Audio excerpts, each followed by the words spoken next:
Greetings and welcome once again to my new calculus channel. My name is John Gabriel, and I have a special episode for you today. It's all about the dissertation of Theodore John Kaczynski. He's also known as the Unabomber. So it's going to be quite an episode, and I suggest that you get yourself a sandwich or a cup of tea because I'm going to be talking slowly. So if this is not a good time for you to listen, don't listen. Save it for another time. Okay? So, now, what is Kaczynski about? And that is the main topic of this video. So Kaczynski was a young man who was arrested. This is his arrest photograph. He killed 3 people with, of course, this is old news. It happened a long time ago, probably when I was around 6 years old. 3 people using mail bombs, and he tried to kill a lot more, but he was handed over to authorities by his very own family. That was his booking photo. Then that was his signature. So I'm just going to give you some background, and that should tell you a little bit about the personality, I suppose, if you're into signature and writing. I'm not going to go into that. Here are some of his IDs and birth certificates, etc. And of course, here's the young guy here. It doesn't look bad, actually. He's not at all bad looking for a young teenager. And I think this is a high school photograph. The one behind him looks like a real idiot or a nerd. And the others don't look very much there to begin with. But anyway, it's just a photograph, so we can't read too much into it. So obviously from this photograph, Kaczynski definitely looks like the most handsome, and who knows, maybe the smartest. Okay, this is where he lived during his first year at Harvard. Okay, so he wasn't at MIT like you heard Donald Trump say in one of his latest speeches, claiming his uncle had taught Kaczynski. He didn't go to MIT. He went to Harvard. And here are some of his certificates. He got a Bachelor of Arts in Mathematics. Then he went and did a Ph.D. at University of Michigan. There he is in his early 20s as an assistant professor. This was a Bible that was found in his cabin where he was hiding out. So that was his cabin. And an earlier photograph of him looking a little weary and tired of everything. Here's a design of one of his bombs that he would mail in a package with, as you can see, lots of nails on the side that were meant to do maximum harm to whoever received the bomb and set it off. And whatever that is, I'm not sure. And this was his, I think, manifesto, Industrial Society and its Future. I'm not going to talk about his views about that because I'm not against industry or against technological progress, and I think there are lots of uses for it. But in any case, here was a flyer for his reward. This was a sketch of what he might have looked like. And here he's finally arrested. Look at how he was dressed. Disheveled, torn clothes, dirty, living like a pig. Now I want to stop at this slide here because these men here were his doctoral advisors. I'll get to this guy soon, by the way. This idiot here from a university in the UK, as you can see, he looks like a moron. I think he's dead now. This other idiot, Peter L. Duran. This fool here, I couldn't get a photograph. He is or was from South Africa. And this little hodgepodge, little fatty here, Chinese professor Chia Shun Yi. Oh, and by the way, this isn't Professor Maxwell Reed, so don't get your hopes up. It's no longer alive. This is the real Professor Maxwell Reed. Okay, so hope you enjoyed that little joke. Now, continuing, this was his booking photo again, and this is what it looked like, I think, in around about 2000. Don't know how old he was then. Okay, so that's just a brief overview of his background. So now let's close that up. Close that up. Oh, but this is, by the way, when I was looking for Maxwell Reed and I came across this. I don't know what this here is. It might be a book that is on sale or something else. I'm not sure. Anyway, now coming back to his dissertation on boundary functions. This is what should interest you. It was written in 1967, and I was not that old then. I think I was a young boy, very young boy. And so, anyway, so he begins by saying, let H denote the set of all points in the Euclidean plane having positive y coordinate. Now, people, I don't know about you, but none of the stuff that you'll find in this dissertation has anything to do with mathematics. It has absolutely nothing to do with mathematics, but everything to do with set theory and topology. And so I actually have saved a few notes which I'd like to just bring up here like that and go over them one by one. Okay? I don't know why it isn't exploding. I wanted to. Let's do that. Come on. And that.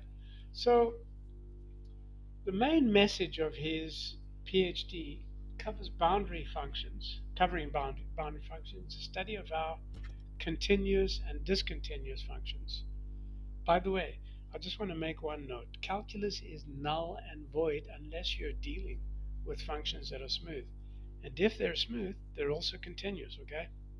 So you can't have something like an absolute function integrated with one rule at the point x is equal to 0 because it's not smooth there. Okay, it's as simple as that. So anyway, that's another topic, but it says it's defined on the upper half and how they behave on the upper half. And then Kaczynski, quote, proves that the set of points where a continuous function approaches a limit along the arcs, in other words, a set of curvilinear convergence, is always of a specific topological type, and that's the type there, F sigma delta. I'm not going to go into that crap because it's basically stuff that that they defined in topology and set theory, and it's meaningless nonsense, by the way. It doesn't really mean anything, okay? And you can go through this. I'll place a link to this so you can go through it yourself. Or actually, you can just look for it on the web. I think it's there on his wiki page. And so he says that every such set can arise from some continuous function. And of course, he shows that boundary functions can be adjusted to belong to specific Baire classes, linking boundary behavior with function measurability. Now, I'm sure what he's talking about there is that bullshit known as Lebesgue measurability, which is just total crap, and classification in descriptive set theory. So here are the points. What does a set of points even mean? Okay, it's a bullshit concept. Why? Because first of all, set isn't defined. Okay, it isn't defined, and no, it's not rigorous that it's not defined, and it doesn't make ZFC axioms and the modern foundation more rigorous to have a concept that is not defined. So if you go to some chatbot like Gemini or any of the others, they'll tell you, oh, and this is what lends to its logic and rigor. No, it doesn't. And then one of those chatbots will turn around and say, well, it's more rigorous than a point and a line in Euclid. No, it's not. Look, let me explain to you. A point in Euclid is simply the primitive concept of location or place. That's very well defined. Okay, and the line is the shortest distance between 2 points. So both those concepts are well defined. So, in other words, you will find a lot of BS, a lot of lies, a lot of beliefs in mainstream mathematics. And by the way, they had a terrible effect on Kaczynski. This poor boy at one stage wanted to change his gender. He even went to inquire about it. That's how mixed up this poor kid was. Okay. He may have been a little gay too, or he may have been gay, but you can't be a little gay. So these concepts that are dealing with functions which aren't smooth have nothing to do with calculus. They're unremarkable patterns that Kaczynski noticed, and they have nothing to do with mathematics or the anti-mathematical rot known as set theory. So what does a set of points even mean? Okay, it's a bullshit concept in metric space theory and topology, and Kaczynski talks about these in terms of convergence along a particular arc. At the core of his theory, this makes sense only as sections of a function that are described by the arc of convergence and are mapped to intervals along the x-axis. Okay, so in his dissertation, the set of points he studies for boundary behavior, always refers to the points on the x-axis, and it represents the boundary of the upper half plane, which is the region where his functions are defined. So each point on the x-axis is considered as a boundary point, and Kaczynski examines what happens to a function defined in the upper half plane as you approach one of those boundary points called an arc. By the way, don't ever bother studying this. It's not going to get you anywhere. It hasn't gotten anyone anywhere else. And believe it or not, hundreds of PhDs have been written on this bullshit, advancing it not only to points above the x-axis, but in 3 dimensions and 4 dimensions and even hyperdimensions. Okay, so it is so laughable, it is such absolute bullshit that it makes your mind spin when you think of it. Okay, the collection of all boundary points where the function approaches a limit along some arc is what he calls the set of curvilinear convergence. So when he talks about sets of points in the context of boundary functions, he's referring to subsets along the x-axis. And in topology and metric spaces, sets of points can exist anywhere in the Euclidean space, even if they cannot be well defined. Can you believe that? Or described in any concrete way. I think I left out an E there.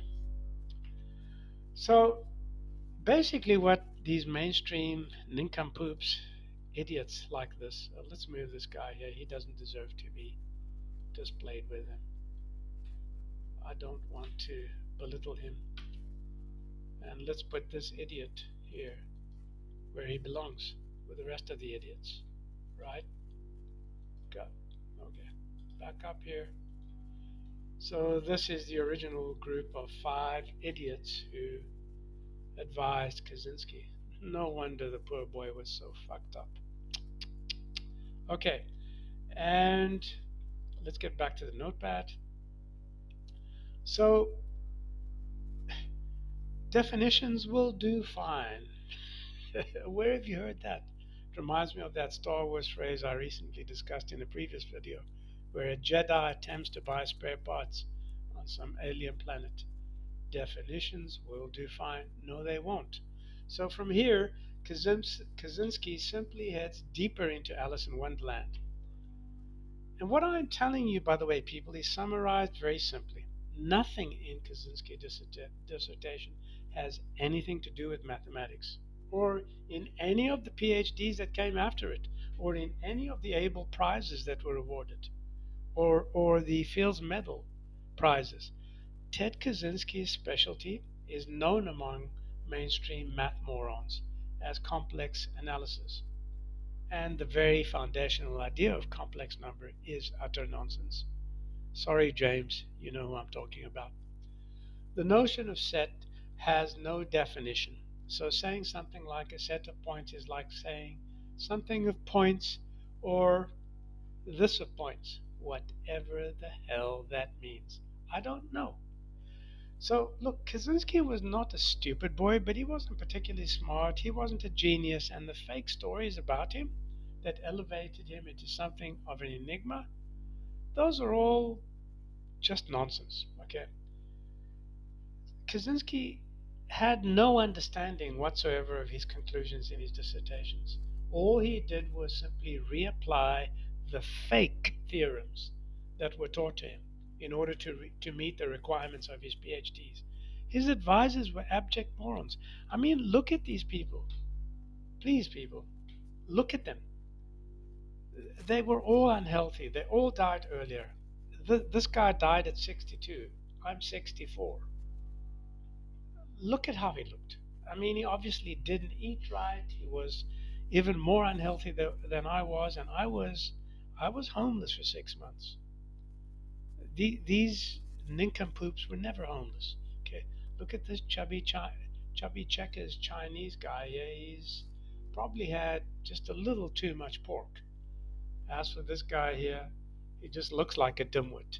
I mean, look at this smirk on his face. And, well, Maxwell really looks like just a nice old farmer rather than somebody who teaches mathematics.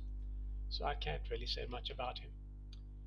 All right, anyway, I'm going by looks here. So this is not scientific or mathematical, it's just me being facetious, which is all you can be when you're dealing with such crap.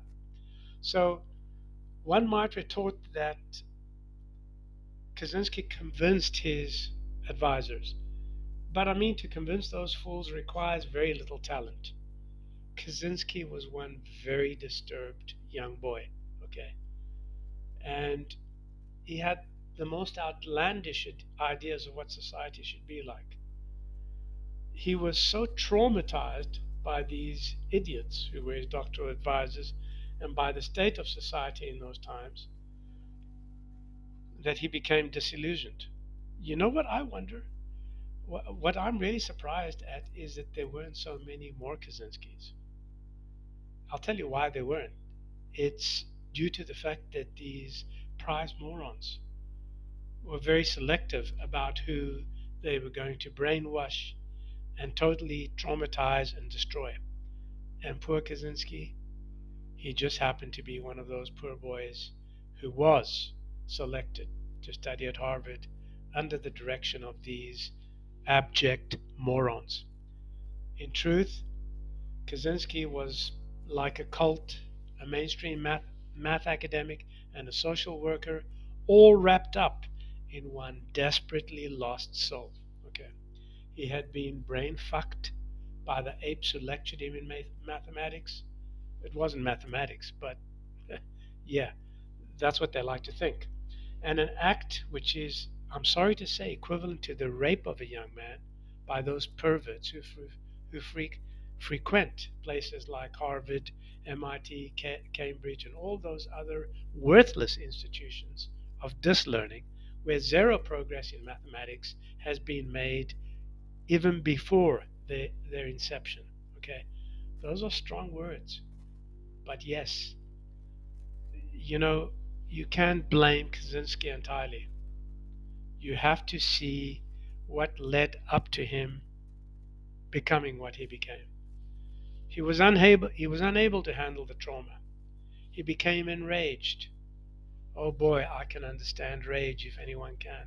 Except that I'm a Spartan and I can control myself. Okay? Most people can't.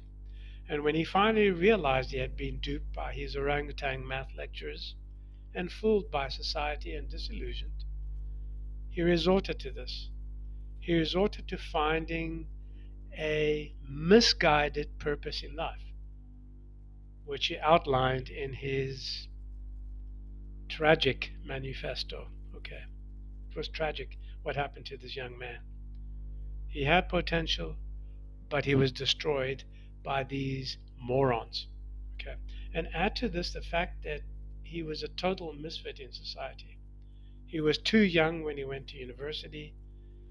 He lost his senses and he destroyed his life and that of three others, including all those he injured pretty badly. I think some lost fingers, others eyesight, etc. So Kaczynski's treatment is not unique, by the way.